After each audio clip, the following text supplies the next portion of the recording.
Well, the first witness today will be Ms. Christine Chin Ryan. She is president and founder of Synergy Consulting Incorporated, located in Portland, Oregon.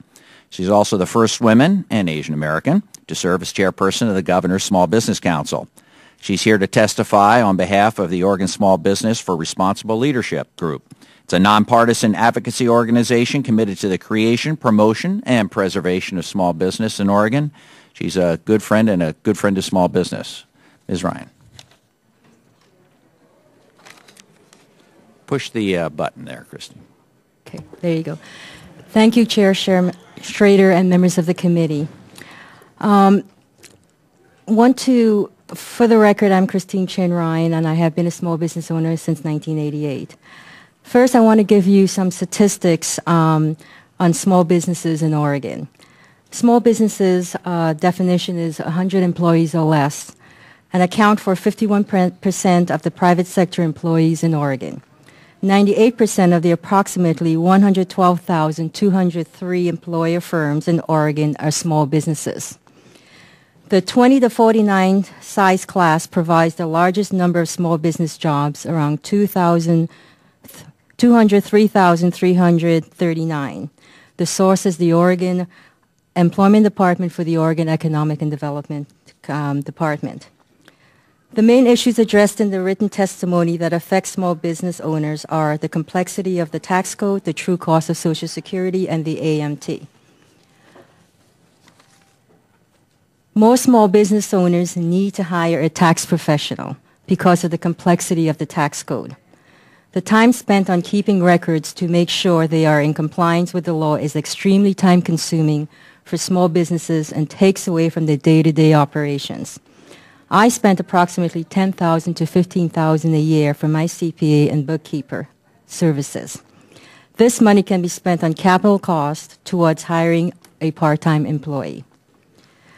The tax code is written in Congress.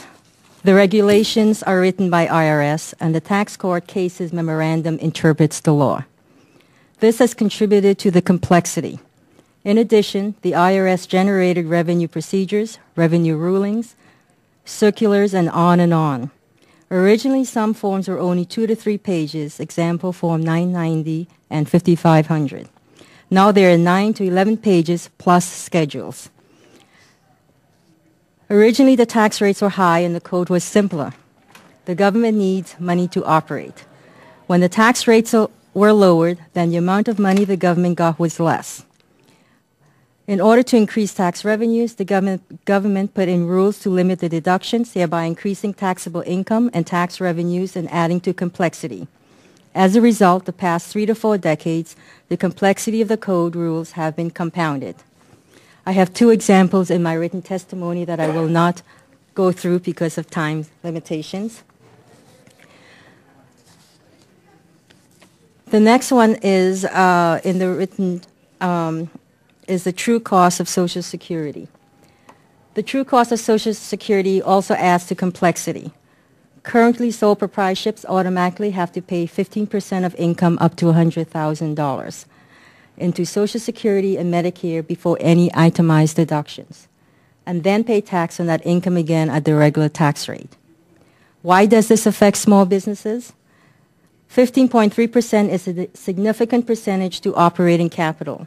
The income is taxed again, and this takes away from the small business owner ability to plan for retirement.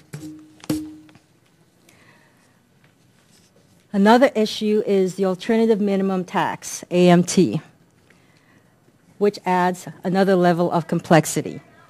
The AMT was originally established to ensure that wealthy individuals paid enough taxes. However, it has not been indexed to inflation. Many individuals fall into AMT. This is due to the adjustments for taxes, excess medical deductions, and miscellaneous itemized deductions, which include a deduction for unreimbursed business expenses. Another example, not in my written testimony, that Chairman Schrader mentioned is the home office deduction. Standardizing home office deduction would be huge for small businesses. Currently, Home office deductions are complex. It depends on the square footage you use in your home for your business, and that percentage is used to calculate other expenses. So it will make it a lot easier for home business, so thank you, Chairman Schrader, for doing this. This testimony was not intended to be a how much we know about the tax code, as written in my written testimony, but to identify the complexity and frustration for small business owners. It has become apparent to us that most businesses, large and small, recognize their civic responsibility and are willing to pay their fair share for their business footprint.